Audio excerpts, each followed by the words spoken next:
আমার প্রিয় বন্ধুরা, আপনারা সবাই কেমন আছেন?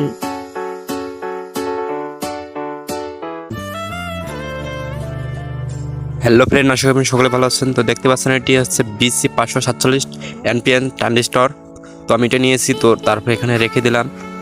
তো আমি এরকমভাবে ট্রানজিস্টরের পিনগুলো বাঁকা করে নিলাম। নেওয়ার পরে পিনগুলোতে আমি একটু করে সোল্ডারিং লাগিয়ে দিচ্ছি। দেখতে পাচ্ছেন আমি সোল্ডারিং লাগিয়ে দিয়েছি। এটা হচ্ছে কানেক্টর, বেস এবং ইমিটার। তো আমি এখানে একটা 3mm একটি গ্রিন কালার LED নিচ্ছি এবং কানেক্টর এবং LED নেগেটিভ আমি এখানে সোল্ডার করে দিয়ে দিলাম। দেখতে পাচ্ছেন আমি সোল্ডার করে দিয়ে দিলাম এবং 1K রেজিস্টার নিলাম এবং ইমিটার এবং ট্রানজিস্টর বেস পিনে আমি সোল্ডার করে দিয়ে দিলাম। দেওয়ার পরে আমি একটি LDR নেব, 4mm একটি LDR।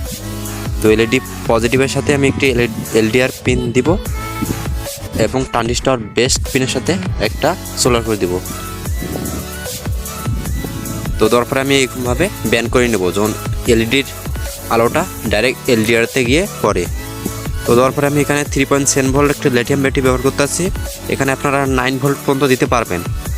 তো দেওয়ার পরে আমি এখানে পজিটিভটা এখানে দেব এবং নেগেটিভটা ট্রানজিস্টর ইমিটারে আমি ডাইরেক্ট দিয়ে দেবো। তো আমি পজিটিভ যে ব্যাটারি কালেকশন পজিটিভটা আমি এখানে দিয়ে দিলাম এবং ব্যাটারি নেগেটিভ যে পিনটা থাকবে এটা আমি ইমিটারে দিয়ে দিলাম। তো দেওয়ার সৎ দেখতে পাচ্ছেন এটা জ্বলতে আছে, দেখুন এটা জ্বলতে আছে এবং এখানে আমি মাঝে কোনো কিছু একটা গ্যাপ দিলে এখানে এটা নিভে যাচ্ছে।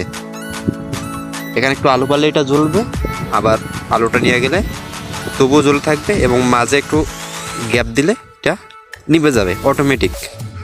একটি অটোমেটিক সিস্টেম, দেখুন এভাবে আমি আলো দিচ্ছি এবং মাঝে কোনো কিছু দিলে এটা নিভে যাচ্ছে। Hello my friends, please subscribe my YouTube channel.